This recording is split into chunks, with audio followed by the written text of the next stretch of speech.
wo Instagram lọ́lẹ̀ mo tún ti rí tó tún ti bá Saheed Osupa fa nǹkan kí ló tún ṣẹlẹ̀ báyìí. irọ́ mi ò bá láyé fa o.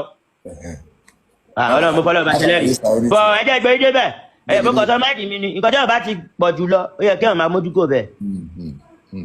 ẹ̀gbọ́n mi normal artist ni mí a máa ń yọ nínú olden days orin tó ti kọ tẹ́lẹ̀ láyé àtijọ́ òun là ń rí mi sí ni. kò ṣẹ̀ṣẹ̀ máa ṣẹlẹ̀ ó yé mi. So now I use my own beat. I use my own chorus. I use my own verse. 4 bar tí mo lò nù 100 bars wọn yẹn just 4 bar yẹn kò yẹ kó ni wọ́n lára débi kó máa ní kọ́ lọ yọ. Ó tún wá jẹ́ beat mi ni mo lò. Ṣebí alaye alaji Pasuma wọ́ndà mo lórí wọn bí mẹ́ta oríṣiríṣi a máa ń yọ ǹdẹ̀ máa ń jó ní alaye yẹn dáadáa máa ń yọ fáàsì wọn bíi 3-4 bar. Ṣé gbọ́ wípé bóyá mo sọ ọkọ̀ mi jáde pé music industry dẹ̀nú ní ọkọ̀ tí àwọn onífújì máa ń ṣe fún wa tí ò dáa mo fẹ́ kọ̀ kí ló dé tó yẹ pé when hip hop artists drop they use and they sing fuji but tó bá yẹ pé hip hop artists ló lo orin yín ẹni kọ́ take it down why. Lórí ibi tọ́rọ̀ yẹn dé dúró sí ó ti yẹ ó yẹ ọmọ tó ń sunkún ó yẹ yẹ tó ń bẹ̀ tí ó ń gbádùn mi bóyá ó yẹ àlàyé náà bó ṣe sample orin àlàyé ó ti yẹ bóyá àlàyé náà kàn expect pé ok bóyá ń lọ. ẹ follow me ẹ lọ ẹgbọn beat for who beat for you. bọ̀ bóyá first time tí wàtá láyé lẹ́ẹ̀kantá nìyẹn náà ó mọ̀ àgbàlagbì lálàyé ó ti yẹ ọmọ àgbàdẹ lálàyé àgbà gangan dẹ̀ làwọn ọmọ ìwà yẹn ó ti yẹ.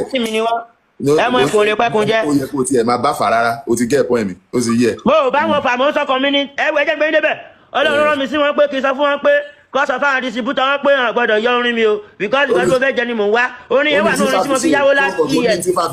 ó ní tí fà fi ṣe tí ó ń gbádùn mi ṣùgbọ́n bí tó bá wà ní.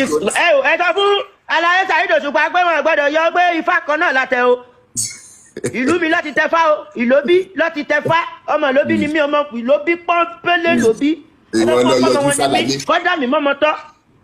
I love him. That's why I use his hand in lyrics. I happy say you dey talk am like that. Ó ti yẹ, but ìwọ lọ yọjú sálàyé. I love him.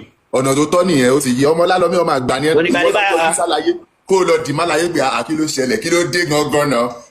Ẹ máa lọ kí wọn.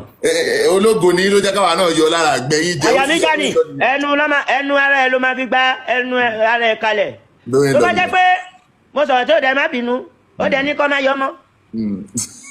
Ìwọ fún rẹ yọjú sálàyé má fọ ó ti yẹ àlàyé làlàyé á máa jẹ.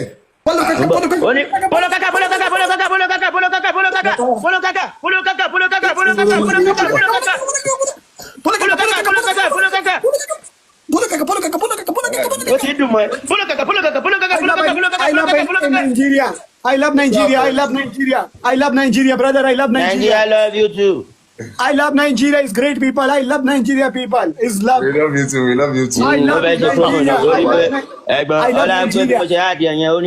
I love Nigeria. I love Nigeria people. It's great. I love Nigeria.